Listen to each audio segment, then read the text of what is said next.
A question that I've received multiple times since starting in this industry about 10 years ago would be with regards to macros and the amount of protein that is necessary for physique athletes, field athletes, ice athletes, just general fitness enthusiasts. And the question that I just received actually about a week ago was from a bodybuilder that I'm working with to peak him for a show. And his question was in regards to protein consumption and how often his macros should change.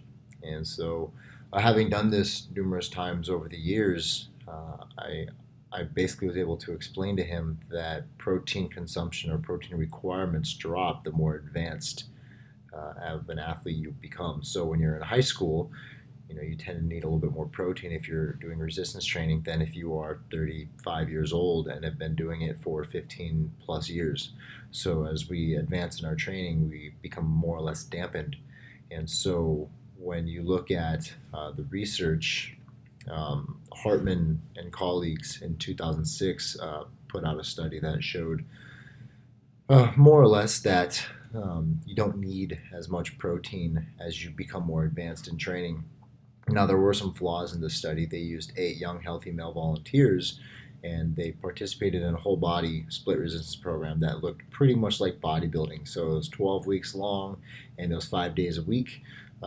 They were allowed, or the participants were allowed to actually be recreationally active, but they were not to have had any actual formal resistance training in the last 6 months prior to the start of the study. The typical study itself, or the typical split of the study, was essentially a leg day, a pushing day, and a pulling day. So the leg day consisted of leg press, leg curl, leg extensions, and standing calf raises.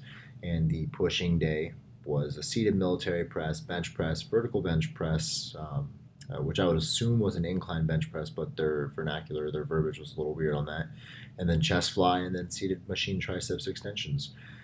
And then pulling exercises consisted of a lat pull down, a seated wide grip row, a seated narrow low row, and a seated biceps curl. For their actual energy equation or their energy prediction in terms of how much the participants were going to need to eat, they used the Harris Benedict equation, and they used a light activity factor for pre training, so 0.3, and they used a medium activity factor for post training, so 0.6. And the relative protein consumption was kept pretty much constant, 1.2 grams per kilogram of body weight, so not a whole lot of protein compared to what a lot of bodybuilders that are very successful in the industry would eat, even in the natural world, or what they might call like the natty world. Body mass was monitored over the course of the controlled diet, so they basically monitored to make sure that energy balance was kept. So as they gained weight, they would have to obviously eat a little bit more to maintain that. The testing was performed 1 week prior to training and during the final week of the training program. Essentially, the participants reported right at the crack of dawn at the morning, and they consumed a 300 milligram dose of glycine. And then they were allowed to more or less follow their normal routine, and they only ate the controlled diet. Then the next day, they would show up, they would urinate, and they would collect the amount of nitrogen essentially, and they would be able to say how much protein they absorbed and did not absorb through a urinalysis. The training was initiated at 70% of the pre-training 1 rep max, so all basically exercises had a 1 rep max predetermined prior to actual training, and they used 70% for the first 2 weeks, and they would do 2 sets of 10 to 12 repetitions at 70%.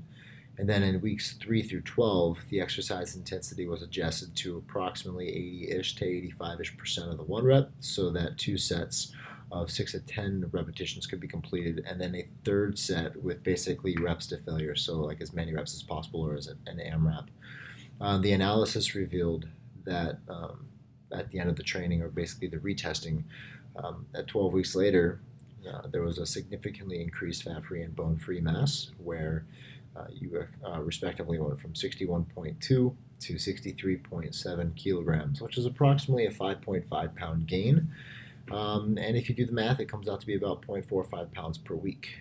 Professionally speaking, that to me does not speak very highly of results in terms of developing even natural bodybuilders and just natural physique individuals, whether they're models or bodybuilders or anyone that just wants to put on mass, including football players for that matter.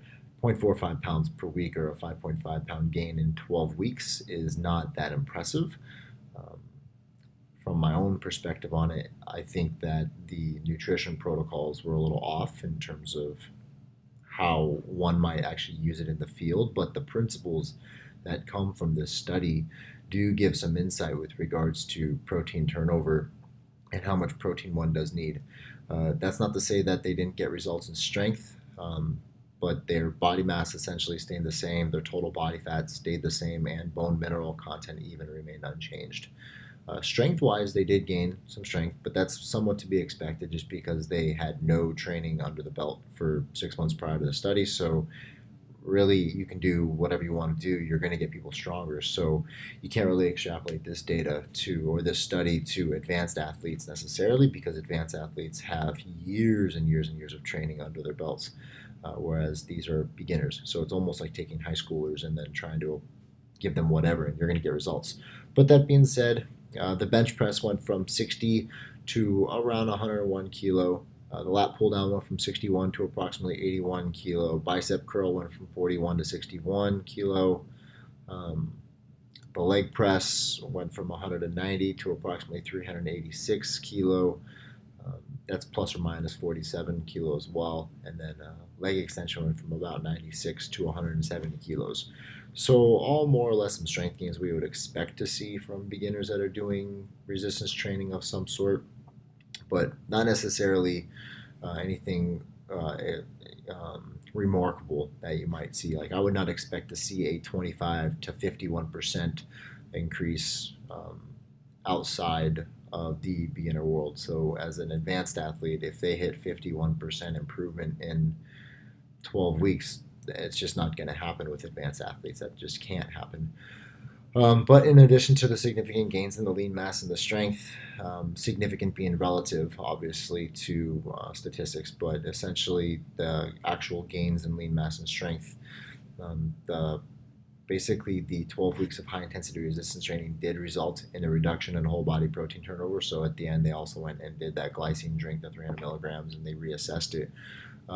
Despite the reduction in whole protein synthesis and protein breakdown, the actual net balance as well as nitrogen balance was more positive, indicating a greater net retention of ingested dietary protein following intense period of resistance training.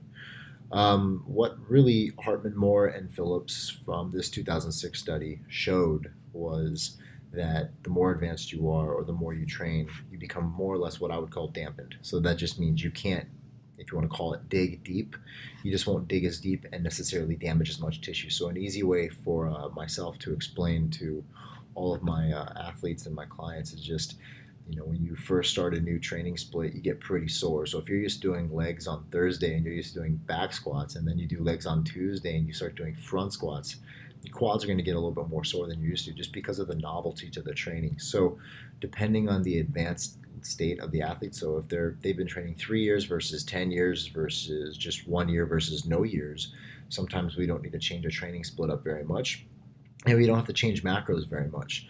But with regards to protein content, professionally speaking, when I've worked with my athletes that are extremely advanced, they typically actually need less protein throughout the competitive season. So we'll take them from like 35 to 30 or 35, 32, and then 27.5. And I've even had some of my athletes do extremely well qualifying for Kona. And these aren't really resistance athletes, obviously, but some of my athletes for world champions in Ironman would qualify by going from 35 to 30 to 25 to 20% protein. Some of my athletes getting ready for a bodybuilding competition, I've had them even go from 30 to 22.5%. So just knowing how advanced they are and then just listening for feedback was really what gave the best clues as to what an athlete really needs for protein requirements. But this study gives you some insight with regards to some basic principles that we can apply to athletes from various sports.